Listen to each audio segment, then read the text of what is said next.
దేవుడు క్రైస్తవ్యం గురించి ఎన్ని గొప్ప భావజాలాలు కలిగి ఉన్నాడో, ఎంత గొప్ప మాటలు మాట్లాడాడో ఒకసారి చూద్దాం. యెషయా గ్రంథం 2వ అధ్యాయం 2వ వచనం నుంచి. అంత్యదినములలో అన్నాడు. అంటే ఇది క్రీస్తు పూర్వం సుమారు 700 సంవత్సరాల కాలంలో వ్రాయబడిన గ్రంథం ఇది.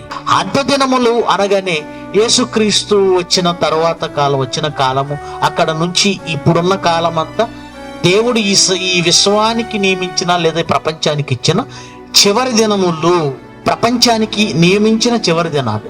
అంత్యదినములలో పర్వతముల పైన యెహోవా మందిర పర్వతం, యెహోవా మందిర పర్వతం పర్వత శిఖరమున స్థిరపరచబడి కొండల కంటే ఎత్తుగా ఎత్తబడుతుంది అని బాగా ఆలోచించాలి. చాలా మంది కొండల కంటే ఎత్తుగా ఎత్తబడుతుందంటే ఏదో ఒక కొండ మీద దేవుడు ఉంటాడని భావిస్తున్నారు. కాదు, దేవుడి ఉద్దేశం అది కాదు. పర్వతముల పైన పర్వత శిఖరమున.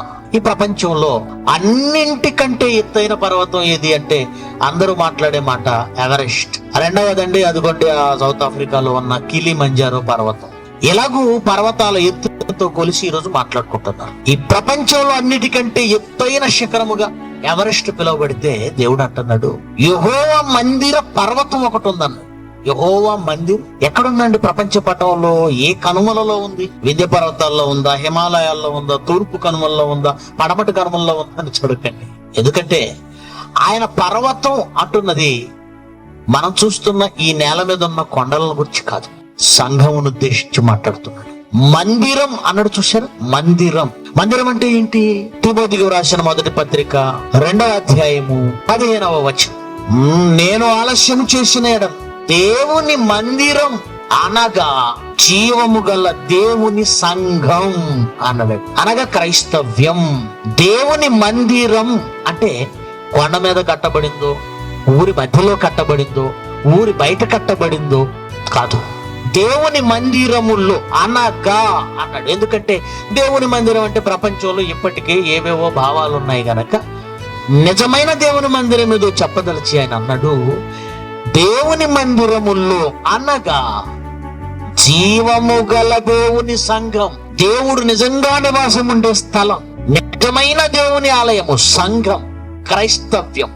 700 సంవత్సరాల తర్వాత రాబోయే క్రైస్తవ్యాన్ని మనసులో పెట్టుకున్న యెషయా గారు ఈ మాటలు వ్రాస్తూ 2వ అధ్యాయంలో అంత్యదినములలో యెహోవా మందిర పర్వతం అన్నాడు. పర్వతమా? యెహోవా మందిరం అంటే సంఘం అనే మాట స్పష్టంగా పౌలు గారు తేల్చి చెప్పాడు. మరి పర్వతం అని ఎందుకు అన్నాడు అంటే, ప్రియులరా, పర్వతం అనగానే ఒక ఆధారం అని మీరు అర్థం చేసుకోవాలి. మనం కూడా మాట్లాడుతూ చాలా సందర్భాల్లో మా నాన్న అండి మాకు కొండంత అండ అంటారు. నాన్న మాకు అండ అని చెప్పావు, బాగుంది. దానితో పాటు ఏం చెప్తాం మనం? కొండంత అండ.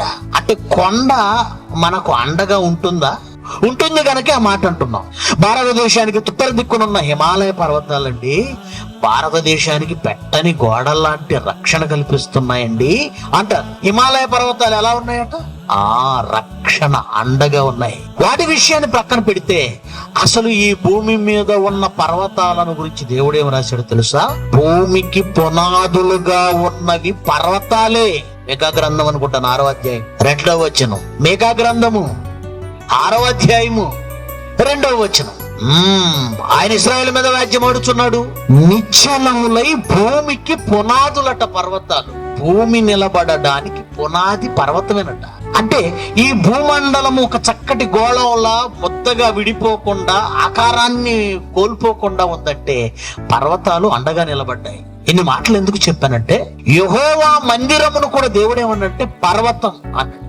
దానియేలు గారు కూడా మరి నెబుకద్నెజరు గారి కలలో వచ్చిన ఆ దర్శనంలో ప్రతిమను విరగొట్టిన ఆ రాయి ఏమైపోయింది అన్నాడంటే, ప్రతిమను విరగొట్టిన ఆ రాయి సర్వభూతలమంత మహాపర్వతమాయను అని రాయబడి ఉంది. 2వ అధ్యాయము 35, 36, 37 వచనాల్లో మాట రాయబడింది దానియేలు గ్రంథంలో. అంటే సంఘాన్ని దేవుడు అనేక చోట్ల పర్వతం అన్నాడు, సియోను కొండ అన్నాడు, ఏమంటే సర్వభూతలమంత మహాపర్వతమైంది అన్నాడు. ఎందుకు సంఘాన్ని పర్వతం అన్నాడంటే, ఈ ప్రపంచానికి, ప్రపంచ మనుషులకు అండగా నిలబడేది సంఘం. ఈ ప్రపంచము దేవుని సంఘము వలన కాపాడబడుతుంది. క్రైస్తవ్యం లేదా సంఘం జీవము గల దేవుని మందిరం.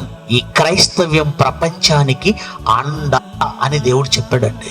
ఈరోజు క్రైస్తవ్యాన్ని చూసి మా దేశపు ఆచారాలు మార్చేస్తున్నారు, మా దేశ సాంప్రదాయాలు మంట కలుపుతున్నారు, ప్రపంచాన్ని నాశనం చేస్తున్నారు, ప్రపంచానికి పేడ వంటి వారు అంటున్న వాళ్ళు చాలా జాగ్రత్తగా గమనించాలి. ఈ ప్రపంచము ఇప్పటి వరకు నిలబడి బ్రతికి బట్ట కట్టింది అంటే ఈ భూమి మీద క్రైస్తవ్యం ఉండబట్టి, లేకపోతే ఇప్పటికే ప్రపంచం సర్వనాశనమై ఉండేది.